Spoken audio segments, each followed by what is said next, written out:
become a different person, but just sort of get in touch with her maybe inner bad girl self. Now she's, having an affair with John Ross. She's betrayed her father. She's brought back her grandmother. Can you tell us a little bit about what kind of a person she is this season and sort of how she's pulling some strings with all those people? Yeah, I think she's a force this season. She's sort of a force to be reckoned with. I think last season she kind of went under the radar a little bit and did things.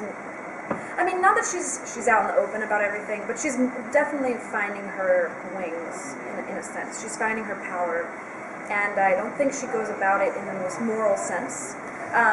But doesn't care. I don't think. I mean, she does care to an extent. She doesn't. I don't think really wants to hurt anyone. But she also kind of wants to claim a place for her own and be an entity outside of her father, or her mother, or her grandmother, or even John Ross. There's a point in this season where, John Ross has been calling the shots in their affair a lot, and then she sort of flips it on him and is like, listen, guy, you're lucky to have me, okay? So she definitely is finding her feet, and unfortunately creating a lot of havoc in the process. So, but what can you do? What does she think about how John Ross feels about her? Does she think that he actually has genuine feelings, or does she kind of sense that maybe she's being manipulated a little bit? Well, I don't think Emma's actually felt unconditional love before. So I don't think it feels unconditional to her. The closest person who actually supported her and loved her is possibly Drew. But she cut that off because her father was going to kill him. So she sort of had to cut that from her heart a little bit early. But with Josh, he's power. He's seductive. He's intoxicating. He's this powerful figure. And does she allow herself to kind of fall for that? Yeah, she does. I don't think she's naive enough to believe totally that he loves her, because it's a very different love than his love for Pamela, for example. And I think that plays a big part in it for her as well. Is she's very jealous of Pamela. She also really respects Pamela, and I think she wants to be Pamela in a lot of ways. Pamela is the woman who she already has her power, and she has the love of a man. And these things Emma's can only kind of manipulate to get.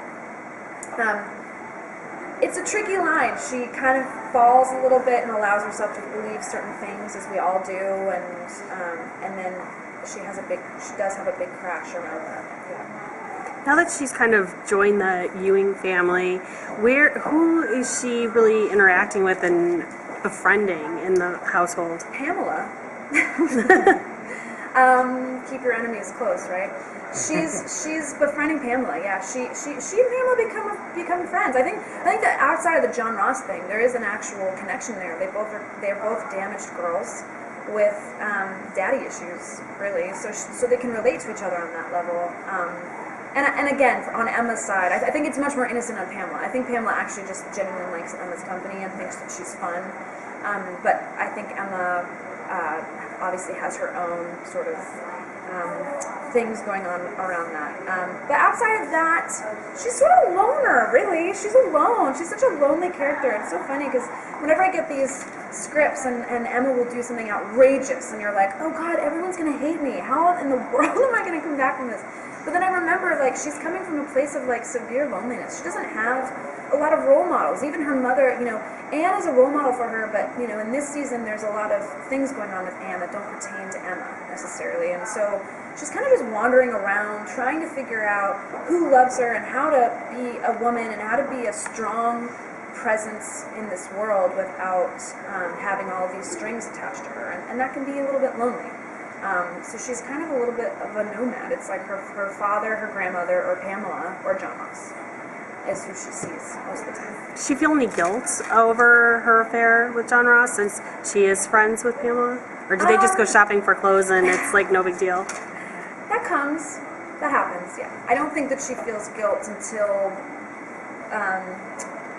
everything sort of gets mirrored back to her, and then she kind of recognizes that she's overstepped a lot. She's an addict, really. I mean, if you think about it, last year she was an addict of pills, and she doesn't do pills anymore that I'm aware of.